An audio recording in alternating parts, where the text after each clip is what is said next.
Hello बच्चों।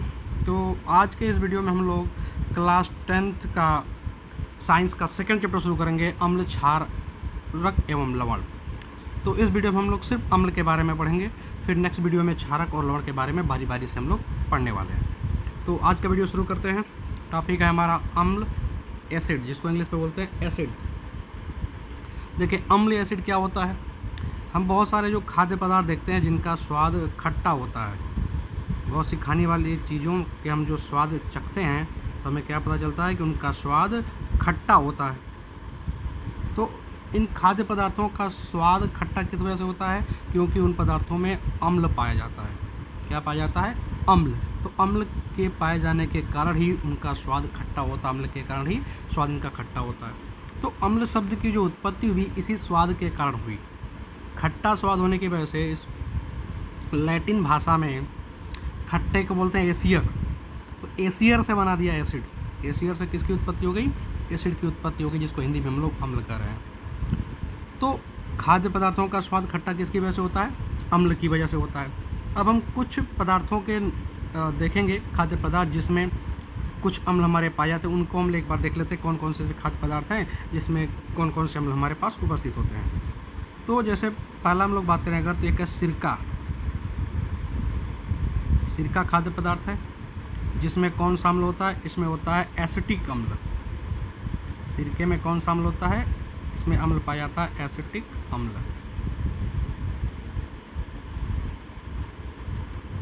सिरके में कौन सा अम्ल पाया जाएगा? एसिटिक अम्ल पाया जाएगा। और अगर देखें जैसे चींटी का डंक, जो चींटी डंक मारती है, काटती है, उसमें भी अम्ल होता है जिस अम्ल का नाम है फार्मिक अम्ल, फार्मिक एसिड। कौन सा अम्ल होता है इसमें? फार्मिक अम्ल होता है। इसी तरह से नींबू के प्रजाति के फल अगर ले लें, जैसे नींबू हुआ, संतरा हुआ, इन सब में साइट्रिक अम्ल पाया जाता है। तो इन फलों को सिट्रस फल कहा जाता है, नाम देते हैं, साइट्रिक के ही नाम पर बना हुआ है। तो नींबू में, संतरे में कौन सा अम्ल होता है? इसमें होता है साइट्रिक अम्ल। नींबू, संतरा, इन सब में कौन सा अम्ल होता है? साइट्रिक अम्ल होता है। ऐसे ही हमारे पास है खाद्य पदार्थ दही। दही में होता है लैक्टिक अम्ल। दही में कौन सा अम्ल होता है? दही में होता है लैक्टिक अम्ल। पालक, पालक में कौन सा अम्ल होता है? पालक में पाया जाता है ऑक्जेलिक अम्ल। पालक में भी क्या मिलता है? ऑक्जेलिक अम्ल।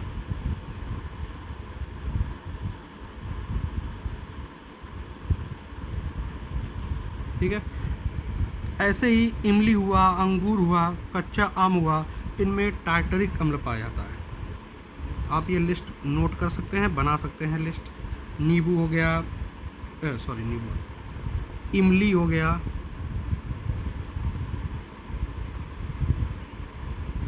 अंगूर,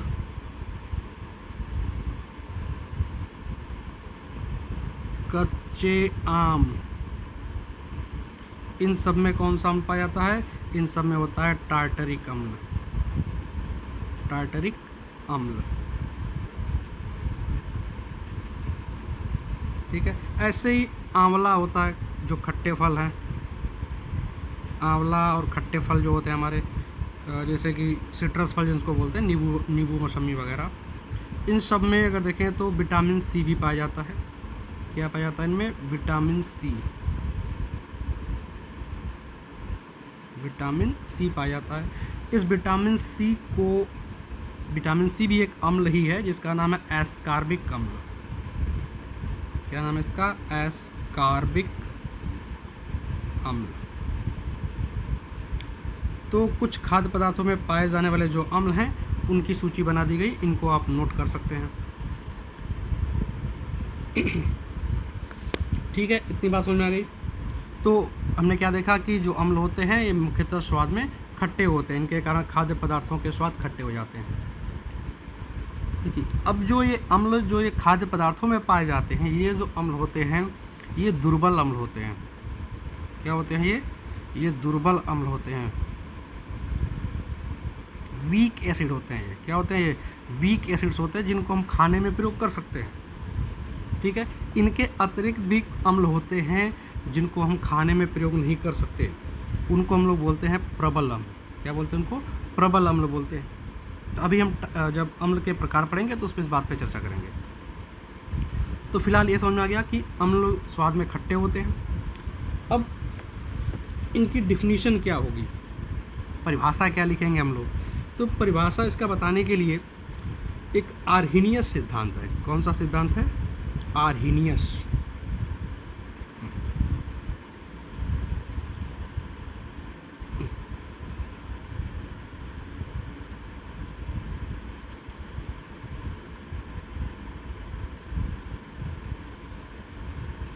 आर्हीनियस सिद्धांत।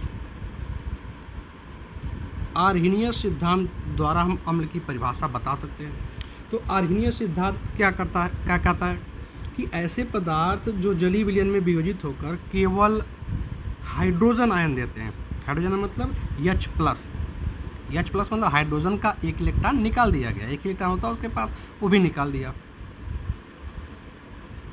तो इस सिद्धांत क्या कहता है कि वे पदार्थ जो जलीय विलयन में वियोजित होकर केवल हाइड्रोजन आयन देते हैं, हाइड्रोजन आयन, धनात्मक आयन की बात कर रहे हैं, केवल हाइड्रोजन आयन देते हैं, हाइड्रोजन आयन के अतिरिक्त कोई भी अन्य धनायन नहीं देते हैं, वे सभी पदार्थ अम्ल कहलाते हैं। यही इसकी परिभाषा होगी। आप डायरेक्ट अम्ल हेडिंग डालकर उसकी परिभाषा में लिखेंगे, आर्हीनियस सिद्धांत के अनुसार वे सभी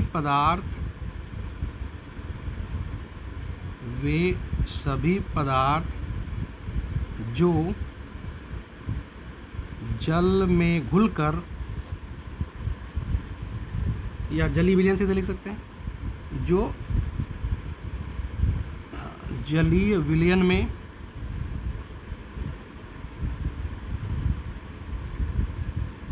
क्या देते हैं? केवल H प्लस धनायन देते हैं।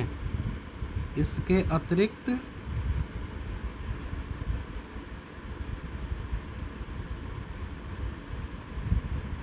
कोई धनायन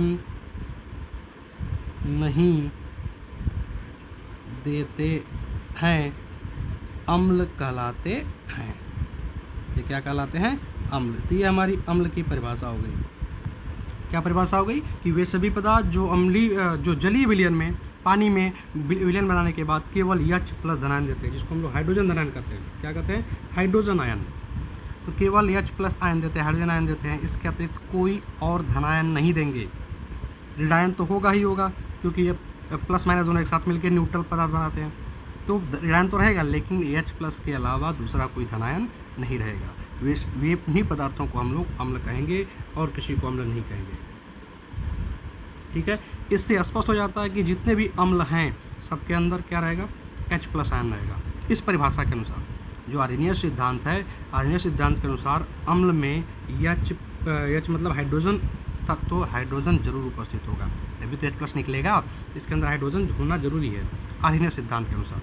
ठीक है, चलिए और आगे बात करते हैं कि जब हम अम्ल को जलीय विलयन बनाते हैं, अम्ल को पानी में डालते हैं, तो क्या होता है? ये H प्लस आयन में टूटेगा, इसमें टूटेगा H प्लस आयन में, और इसका जो H प्लस आयन देगा, ये हाइड्रोजन धनायन देगा, ये पानी में घुल जाएगा।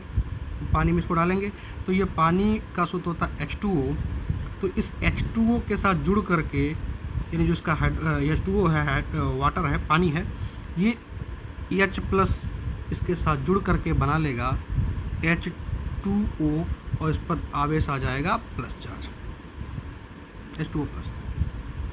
कैसे होता है ये आगे आप लोग 11th-12th में जाएंगे तो और पढ़ेंगे। इसमें ऑक्सीजन के पास जो लोन पे इलेक्ट्रॉन होता है, वो इलेक्ट्रॉन दे देता है H प्लस को, और H प्लस O के साथ जुड़ जाता है। ऑक्सीजन इलेक्ट्रॉन दिया, इसलिए ऑक्सीजन पे प्लस चार्ज आ जाता है, और हाइड्रोजन इलेक्ट्रॉन लेकर के न्यूट्रल हो जाता है। तो यहाँ ऑक्सीजन पे प्लस चार्ज ये दिख रहा है, तो H2O प्लस हो जाता है। तो फिलहाल याद रखिए कि H+ और H2O मिल करके क्या बना लेंगे, H2O+। इसका नाम है हाइड्रोनियम आयन। H2O+ को क्या कहते हैं, हाइड्रोनियम आयन। ठीक है, तो इस चीज़ को आप नोट कर लीजिए कि वे सभी पदार्थ जो अम्लीय विलयन में केवल H+ धनायन देते हैं, इसके अतिरिक्त कोई अन्य धनायन नहीं देते हैं, अम्ल कहलाते हैं। और जब अम्ल का जलीय विलयन बनता है तो H+ आयन जो उत्पन्न होता है वो जल के साथ विक्रिया करके जुड़ करके क्या बना देता है, H3O+ रहेगा, H3O+ बनता है, जिसको बोलते हैं हाइड्रोनियम आयन। क्योंकि एक H बढ़ेगा तो H3 हो जाएगा, क्या बोलते हैं इसको, हाइड्रोनियम आयन बोलते हैं। ठीक है, तो हाइड्रोनियम आयन बना देते हैं ये। तो ये हुआ अम्ल की परिभाषा हो गई। अब हम देखते हैं अम्ल के प्रकार, कि अम्ल कितने प्रकार के होते हैं। चलिए, तो हम लोग देखते हैं कि अम्ल के प्रकार, कि अम्ल कितने प्रकार के होते हैं। तो अम्ल 2 प्रकार के होंगे हमारे। एक होगा हमारा दुर्बल अम्ल, दुर्बल अम्ल। दूसरे हो जाते हैं प्रबल अम्ल,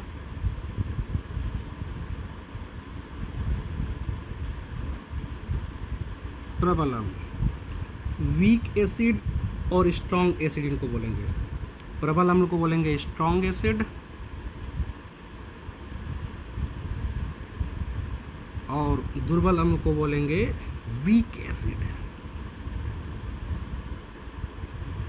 ठीक है, तो दुर्बल अम्ल क्या होते हैं?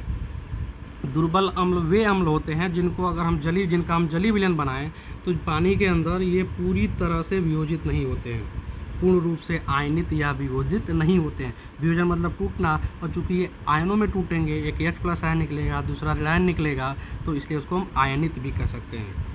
तो दुर्बल अम्ल क्या होंगे? वे अम्ल जो जल में पूर्ण रूप से वियोजित या आयनित नहीं होते हैं। ठीक है, हेडिंग डाल के दुर्बल अम्ल लिख लीजिए। वे अम्ल जो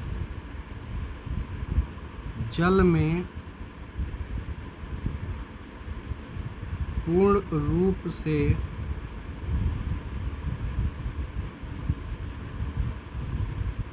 वियोजित या आयनित नहीं होते हैं।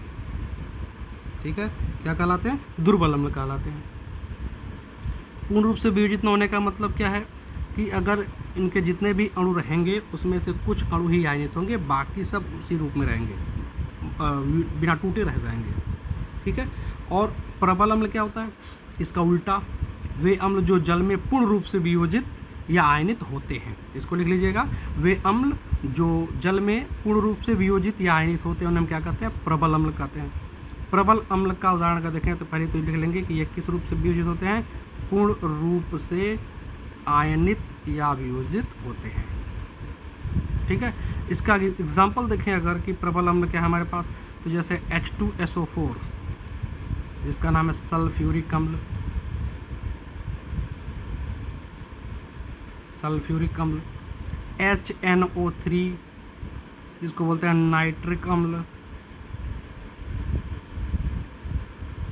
ठीक है, HCl हाइड्रोक्लोरिक अम्ल।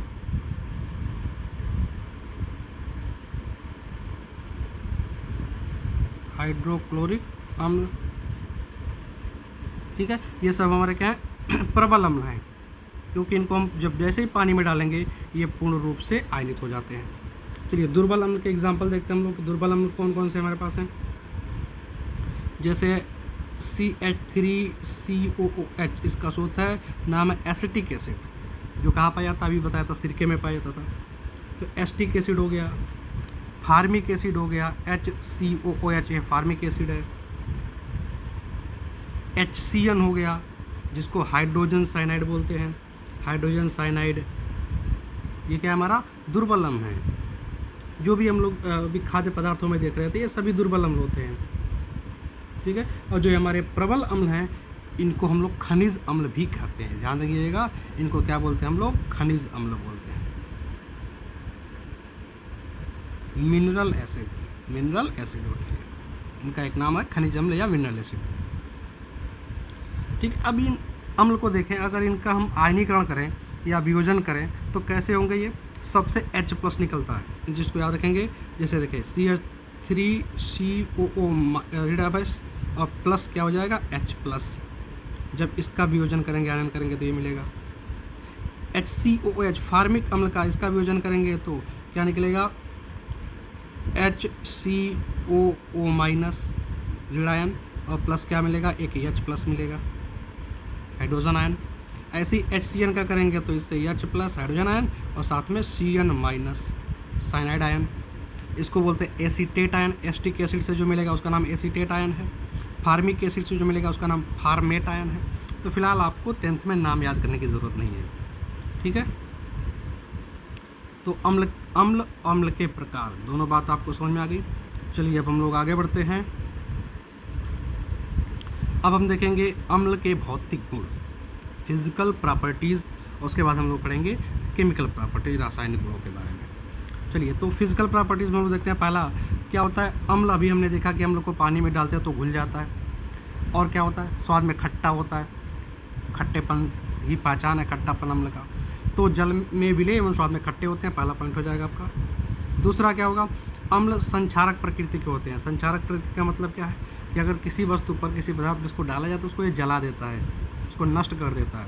जैसे किसी के चेहरे पर एसिड फेंक दिया जाए, एसिड अटैक का नाम सुना होगा, चेहरा पूरा जल जाता है, कपड़ा जल जाता है। तो हम लोग क्या करते हैं, कुछ वस्तुओं को जला देते हैं, नष्ट कर देते हैं, इसलिए इनकी प्रकृति को हम बोलते हैं संक्षारक प्रकृति के होते हैं। तीसरा पॉइंट क्या लिखेंगे हम फिजिकल प्रॉपर्टीज़ में, अम्ल देखें नीले लिटमस पेपर को लाल कर देता है।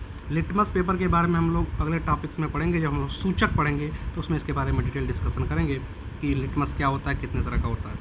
तो फिलहाल याद रखेंगे कि जो अम्ल होता है नीले लिटमस पे पड़ते ही उसको लाल कलर का कर देता है, ये अम्ल की पहचान है। चलिए अब बात करते हैं रासायनिक गुणों पे आते हैं, केमिकल प्रॉपर्टीज़ में आते हैं। तो पहली केमिकल प्रॉपर्टीज़ हम लोग जो पढ़ेंगे वो है धातुओं के साथ अभिक्रिया, मेटल्स के साथ अभिक्रिया कैसे करता है हमारा रिएक्शन विथ मेटल्स की बात करेंगे हम लोग। चलो, तो क्या करते हैं, धातुओं के साथ अभिक्रिया करते हैं, कैसे करते हैं हम। तो कुछ जो क्रियाशील या सक्रिय जो धातु है हमारी, जैसे कि है जिंक है, आयरन है, सोडियम है, मैग्नीशियम है। क्या क्या हो गया, zinc, iron, sodium, magnesium, ETC, ठीक है। और भी हैं, लेकिन जो इम्पोर्टेंट हैं, जो मुख्य हैं, उन्हीं को पढ़ना है, इससे हमारा काम चल जाएगा।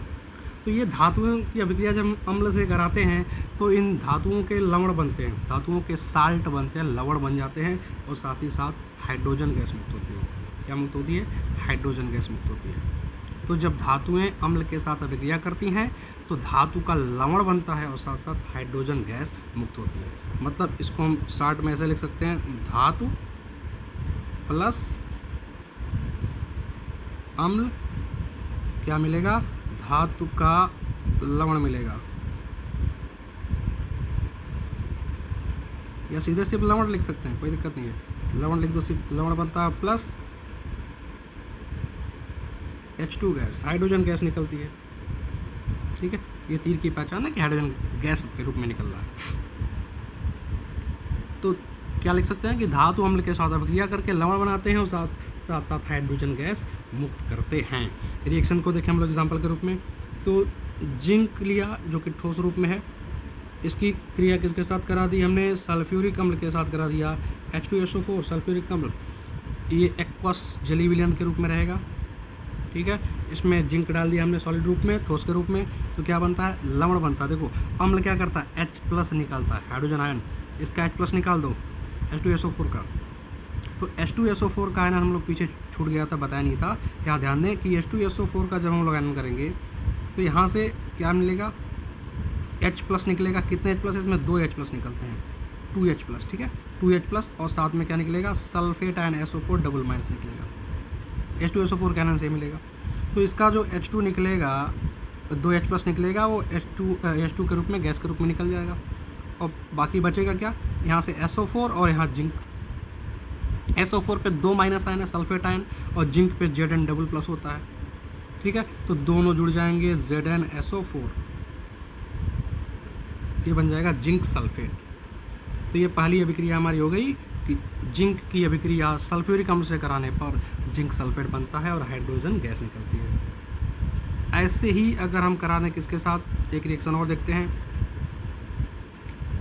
Fe के साथ, आयरन के साथ। अगर आयरन के साथ अभिक्रिया करा दें अम्ल, इस बार हम चेंज कर लेते हैं, HCl ले लेते हैं, ठीक है, HCl के साथ ले लिया। HCl वही एक्वस रूप में, जलीय विलयन के रूप में, क्या बनेगा, पहले तो लवण बनाए, साल्ट बनाए, तो HCl से H+ निकाल दो, बचेगा Cl-। अब आयरन के साथ Cl को जोड़ना है। आयरन डबल+ और ट्रिपल+ में होता है। डबल+ वाले को फेरस आयन बोलते हैं, ट्रिपल+ वाले को फेरिक आयन बोलते हैं।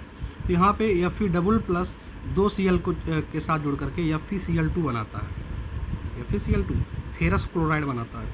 अब इसके लिए इसको 2 निगेटिव चाहिए, 2 Cl- चाहिए, एक ही हमारे पास है, तो संतुलित करने के लिए आगे 2 लगा देंगे और दोनों H+ जो होंगे वो H2 के रूप में निकलेंगे, यहाँ H2। तो ये हमारी अभिक्रिया हो जाएगी कि फेरस क्लोराइड बनता है प्लस हाइड्रोजन गैस निकलती है। ये हो गया। अब एक रिएक्शन और हम लोग देख लेते हैं कि अगर हम ले लेते हैं यहाँ पर, इसको मिटा देते हैं, यहाँ पे लिख लेते हैं। तीसरा हम रिएक्शन ले रहे हैं, मैग्नीशियम की क्रिया कराते हैं HCl के साथ। HCl एक्वस रूप में है, जलीय विलयन के रूप में, इसके साथ अभिक्रिया कराएं तो फिर से हाइड्रोजन निकाल देंगे, H+ निकलेगा H2 के रूप में। तो 2 चाहिए ना, 2 हाइड्रोजन निकलेंगे तभी H2 बनेगा। तो यहाँ पे 2 ले लेते हैं और क्या निकल जाएगा, यहाँ से हमारा हाइड्रोजन गैस निकल जाएगा H2। बचेंगे 2 Cl-, Mg पे डबल+ होता है, तो दोनों मिलकर बना लेंगे MgCl2। 2+ के साथ 2- जोड़ दिया, MgCl2 मैग्नीशियम क्लोराइड बन जाएगा और प्लस हाइड्रोजन गैस निकल जाएगी। तो इस प्रकार से अम्ल धातुओं के साथ अभिक्रिया करते हैं, ठीक है। चलिए अब नेक्स्ट हम लोग आगे बढ़ते हैं। अगली अभिक्रिया हमारी है धातु ऑक्साइड के साथ। किसकी अभिक्रिया, अम्ल की अभिक्रिया हम लोग कराएंगे, किसके साथ, धातु ऑक्साइड के साथ कराएंगे। चलो तो धातु ऑक्साइड देखते हैं हम क्या होते हैं, क्षारीय नेचर के होते हैं। कैसे होते हैं, क्षारीय होते हैं। तो अम्ल और क्षार की अभिक्रिया हम लोग आगे पढ़ेंगे, उदासीनीकरण अभिक्रिया नाम से। जब हम लोग क्षारक पढ़ लेंगे तो वहाँ पे इसके बारे में पढ़ेंगे। तो अम्ल और क्षार जो अभिक्रिया करते हैं तो उसमें पानी बनता है और लवण बनता है, जिसको हम उदासीनीकरण अभिक्रिया करते हैं। तो वही अभिक्रिया यहाँ पे हम लोग, उसी तरह की अभिक्रिया ये भी है। तो चलो हम ले लेते हैं एक अम्ल और एक लेंगे धातु का ऑक्साइड। धातु ऑक्साइड कैसे होते हैं, क्षारीय होते हैं। तो चलिए हम लोग लिख लेते हैं, अम्ल की अभिक्रिया किसके साथ कराना है, धातु ऑक्साइड के साथ। धातु ऑक्साइड के साथ। तो अम्ल और धातु ऑक्साइड जब अभिक्रिया करेंगे, ये ऑक्साइड कैसा होगा, क्षारीय प्रकृति का होगा। अम्ल की विपरीत प्रकृति का होता है, क्षारीय होता है। तो अम्ल और धातु ऑक्साइड जब क्रिया करेंगे तो क्या बनेगा, एक चीज़ तो बन के आता है लवण, और साथ में क्या बनेगा, पानी, H2O। ये 2 चीज़ें बनती हैं। एग्जाम्पल वाइज अगर देखें हम तो एक अभिक्रिया हम लेते हैं हम लोग, मैग्नीशियम ऑक्साइड की अभिक्रिया कराते हैं सल्फ्यूरिक अम्ल के साथ। सल्फ्यूरिक अम्ल क्या है, H2SO4 सल्फ्यूरिक अम्ल। अभिक्रिया किसके साथ कराएंगे, धातु की ऑक्साइड, धातु हमारा मैग्नीशियम, उसका ऑक्साइड आता है MgO, Mg पे 2+, ऑक्सीजन पे 2-, MgO मैग्नीशियम ऑक्साइड। नाम भी लिखते रहिएगा, यह मैग्नीशियम ऑक्साइड है और ये हमारा सल्फ्यूरिक अम्ल है। दोनों की अभिक्रिया हम लोग करा रहे हैं। तो क्या बनेगा, पहले देखें, जल निकालना है, पानी निकालना है। तो H2SO4 से H2 और MgO से O मिल गया, क्या बन गया, H2O निकाल दिया। क्या बचने वाला है, यहाँ पे बचेगा Mg और यहाँ पर SO4।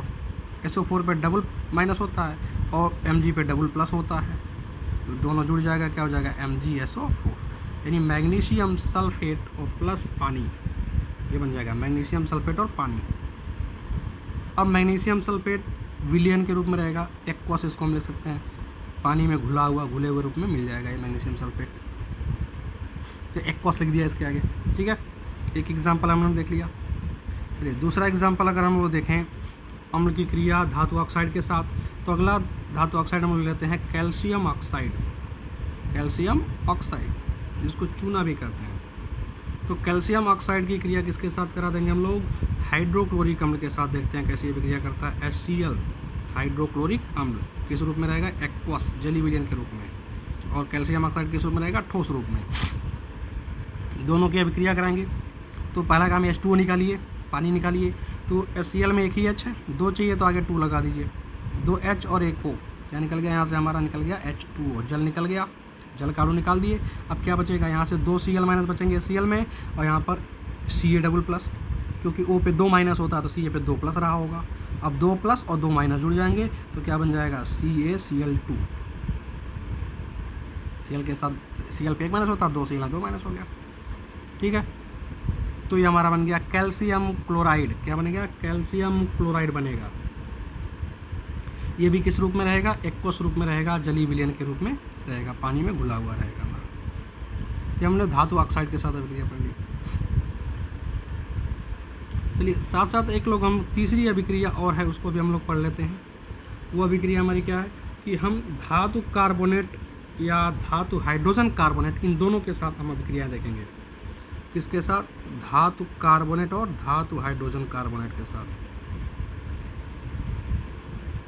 धातु कार्बोनेट तथा धातु हाइड्रोजन कार्बोनेट के साथ।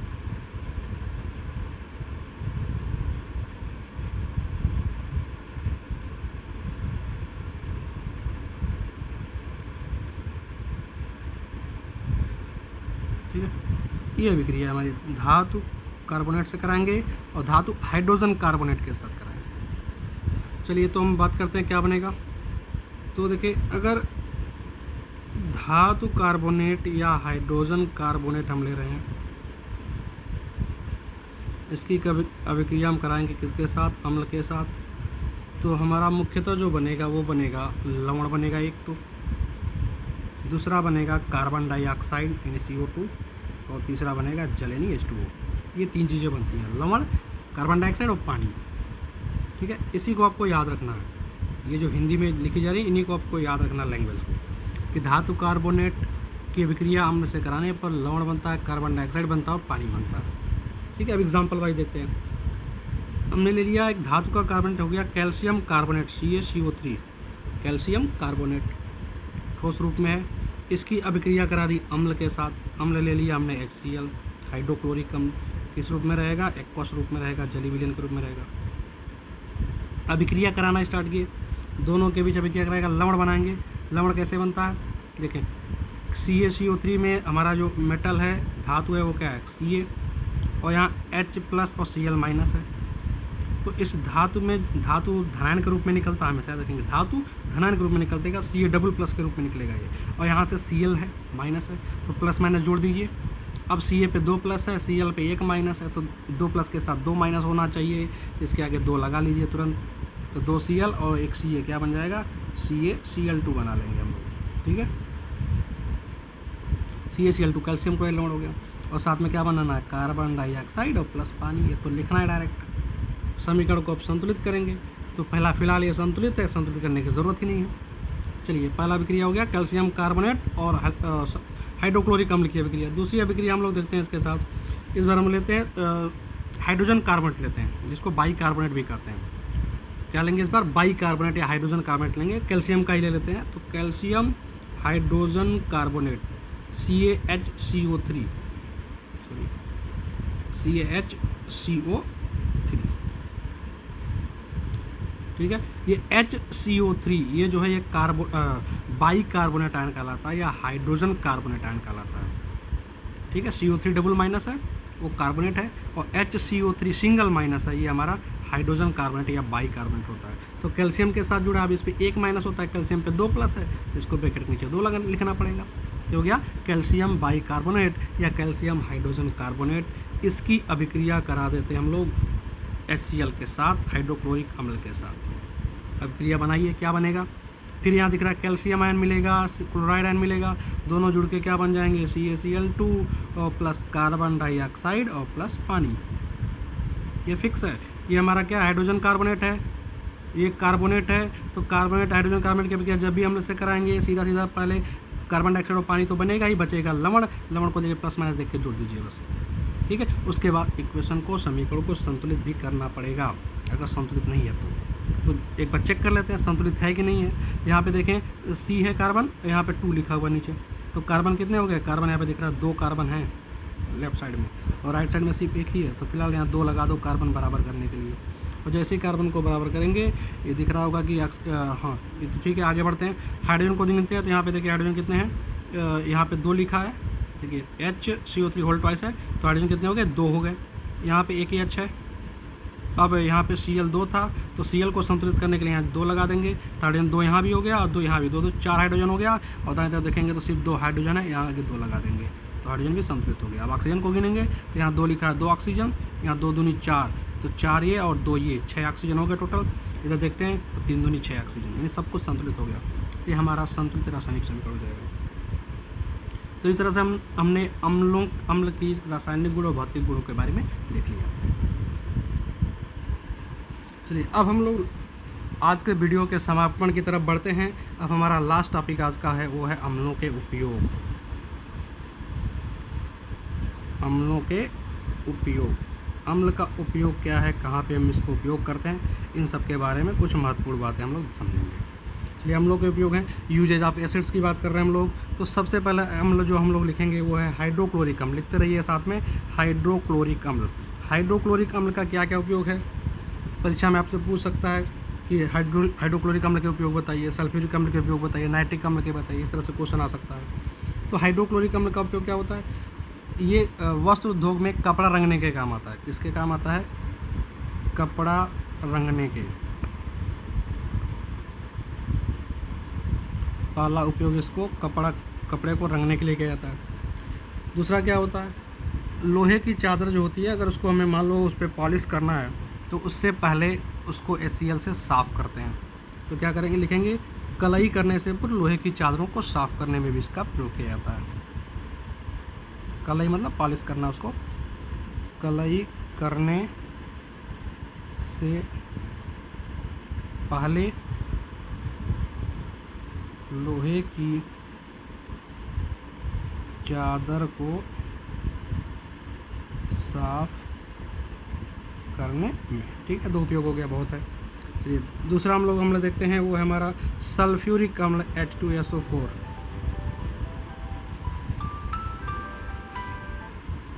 सल्फ्यूरिक अम्ल का क्या उपयोग है? सल्फ्यूरिक अम्ल देखिए बैटरीज में प्रयोग होती हैं, इनको मतलब लेड बैटरीज। तो इसका प्रयोग कहाँ करते हैं हम लोग?